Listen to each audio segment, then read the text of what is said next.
What is the best class to play in Diablo 4? Where do you find your strongest legendary or best gear possible? Is it in dungeons? Do you need 12 people to down the world boss? How important is the story and should you skip it? This and more will be in this Diablo 4 beginner guide, so you know exactly what you need to do, where you need to go, what you need to get, really quick and easy while still exploring and enjoying the game without actual spoilers, by the way, so strap on, we're going in.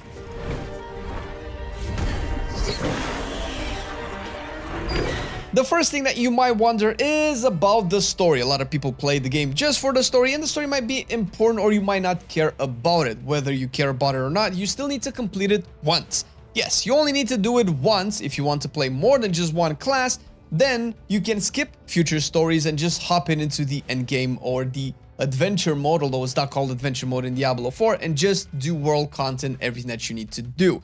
The story is very engrossing with everything that we've been able to test. Has some of the most amazing voice acting and cinematics, so we do recommend you do it. You'll still have to do it at least once. As you play through a game, you'll encounter different types of content. After you've left the first zone, the first little town that you're in, and gotten to Kyovashad, which will branch out the story into any other act that you want, although we do recommend you stick to the Fractured Peaks and finish the story here, because there's no point in zigzagging between zones once you're already here. Just finish the story here, it's not very long, plus it rewards you with some couple of really good items. But you can essentially go wherever you want afterwards. And one thing that we do recommend you do is go all the way back to the first time that you started and get the waypoint. You'll have a couple of waypoints all throughout the world map as you explore the towns, but this particular one is really good because down in the southern part where you started, you have a couple of dungeons. One particular that we do recommend you do will reward you with a legendary that gives you a barrier when you damage elites, which is going to be very helpful as you level through the game. And as a consequence, dungeons is something that you should keep your eyes open for. First of all, it's a good source of experience and loot and gold and all of that good stuff. It also rewards you with an aspect for your class, which is basically a legendary effect that you can put on gear. Well, now, of course, not all of the dungeons will give you the legendary for your class. Some of them might be for other classes, but the ones that do, you should probably do it to get that early power and feel some of that strength when you clear the world and the story. Among dungeons, you will also encounter events, which are signified by this orange circle around you, and things seem to happen there. Whether you save some caravans from incoming werewolves and werebeasts and things like that, or you just clear a lot of demons and undead, the events give you loot at the end, especially if you complete the objectives properly, and it will give you obols, which is a new currency in Diablo 4 that you will use to gamble for items. Gambling for items can be something that you're looking into early game, although we do recommend holding on to these as much as possible, since when you gamble for the item, you'll get an item akin to your character's level, and the higher the character level, the better the item, and the longer that item will stay on you before you end up upgrading it. And the higher your character level will increase the chance that that gambled item will be a legendary. Keep that in mind. The world boss is an event that will happen every now and again. When it does, you'll get a notification on your screen telling you that a world boss is about to spawn. If you do see that, go there, go right away. You don't have to be in a party with other people, although it helps if you're in a party with friends, then everybody knows what they're doing. But when you get to the world boss, you will be phased into a zone where only 12 people will be there. Yes, there's probably going to be hundreds of people killing that world boss, but in your particular realm of the game, you'll only be able to see that world boss with 12 other people. There will be, first of all, people from your party and then random people selected by the server. Ideally, the better quality of the people means the higher the chance that you'll end up killing that world boss. And kill it you should, because it rewards you with a crap ton of gear, specifically a lot of legendaries, depending on the level of the world boss that you're gonna end up doing. The last bit of content that we recommend you keep your eyes open for are the Strongholds. Strongholds are particular towns in the open world that are basically besieged by demons. You have to clear the stronghold. Think of them as little mini dungeons, although they're not dungeons, they're out in the open world. They're very difficult to do, at least at the beginning, but by doing them, you obviously get a lot of loot, a lot of experience, but you also unlock the town that they're in, and most of the time, these strongholds also have a dungeon that they unlock, a particular dungeon that you might not see initially on the world map, and could even give you a legendary that's really good for your class. And as you do all of these strongholds, dungeons, events, world bosses, story as well, you will unlock Renown. Renown is basically a reputation style system that gets you more akin with the zone. If you're starting in the Fractured Peaks, you'll have the Fractured Peak Renowns. doing all sorts of activities, clearing dungeons and all of that will unlock more and more renown. And you're probably already seeing this when you do different style of content, and unlocking renown gives you bonuses. Every level will give you a specific bonus, and for the first part of the game, before you unlock future world tiers, you'll get 2 skill points, 1 potion slot, and a bunch of gold and other particular goodies, with more to get as you progress through the world tiers. And before we get to the world tiers, you will see mini Lilith altars around the map, which you click.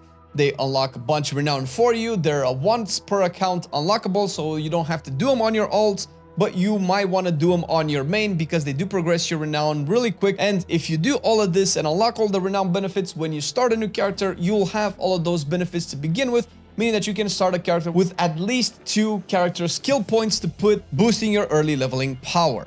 And let's not forget the world tier is something that people are interested in, which is essentially the difficulty of the game. Depending on how you want to approach the game, you will choose a different difficulty level. World tier 1 is essentially what we recommend if you're just starting off in a Diablo game or an ARPG game and you just want to take it chill. The monsters are particularly weak, and you can just breeze through the content and have some fun, explore the game, listen to the story, and enjoy your class. If you want a little bit more XP and gold, upgrade to World Tier 2, and you can do that a little bit quicker, although upgrading to World Tier 2 will make the monsters slightly more difficult, so if it takes you even longer to kill them, then it might not even be worth the time investment, since you'll probably get more XP by just doing them on World Tier 1 and killing them faster. And as you level up, you'll unlock World Tier 3 and 4 later on into the game. Now, before we go into the gear and legendaries that we mentioned, first we have to talk about the classes. What is the best class to play? Well, honestly, nobody can really answer that question, although I know a lot of people are asking that because they're all pretty good. Some of them are weaker early on, some of them are stronger early on. We all know that Druid and Barbarian are known to be pretty weak early on, but probably some of the strongest later on into the game. Whichever one you decide to, it's going to be fine as long as you're having fun. Because having fun will make you play that character more, will make grinding for gear and levels more fun, and that will award you with more power, essentially overcoming the initial weakness that you might think that your class has. And with classes comes builds. There are a lot of builds that you can take for each class, and as you level up until level 50 at the very least, you can experiment with all of the possible builds. Respeccing your skill points is particularly cheap and very quick to do. All you need to do is just open your skill tree and either refund all of the points or just right-click your points currently invested and put them into different abilities and just play and explore your class. We also have leveling builds up on the channel for Rogue and Druid, and with more classes following in the next couple of days. If you like to be up and close and wield all the strongest weapons and just bash your way through, get a Barbarian. If you still like to bash your way through but have some spells and be a big bear or a wolf or have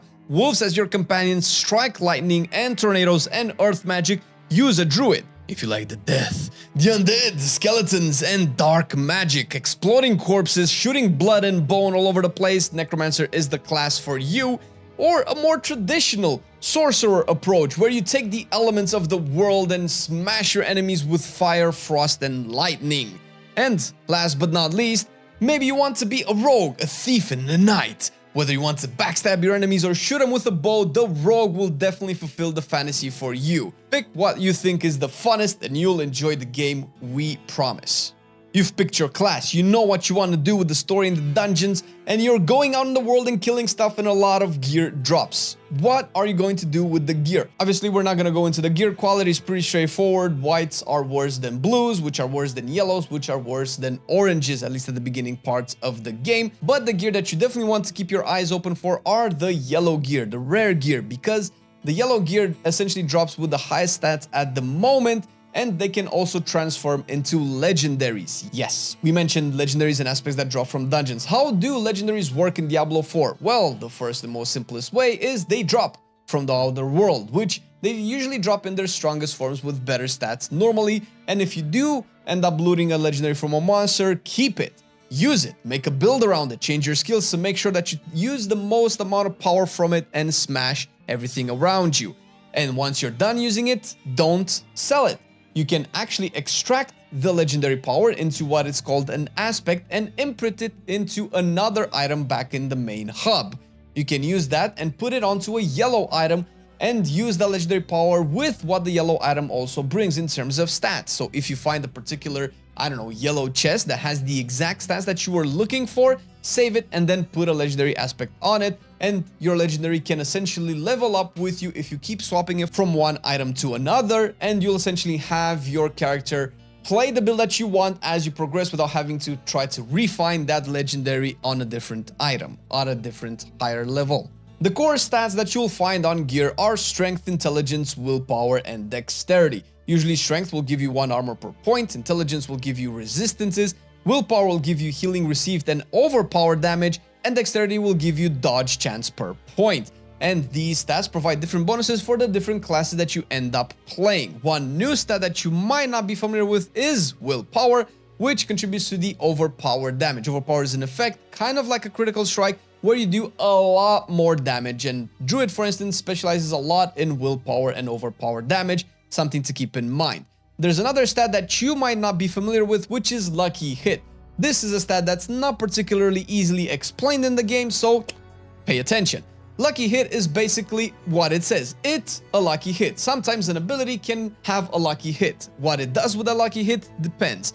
Each ability in your skill tree has a percentage of a lucky hit. Think of this similar to a crit hit. Your critical strike chance has a particular chance to proc, and when it procs, you deal more damage. Your lucky hit has a particular proc chance to proc, and when it procs, it deals something. And that something is decided by what you get through your gear. You can have gear that gives you lucky hit to deal more damage, to affect enemies in different ways. And the way that that's calculated is you take your skill's lucky hit chance and you multiply it by all the lucky hit chance that you have in your gear, and you'll essentially get the final result, which is all math. You don't need to worry about it. What you need to know is that if you find a piece of gear that has a lucky hit chance that you like, maybe it does something to your enemies that you particularly enjoy, save that and use that in your gear.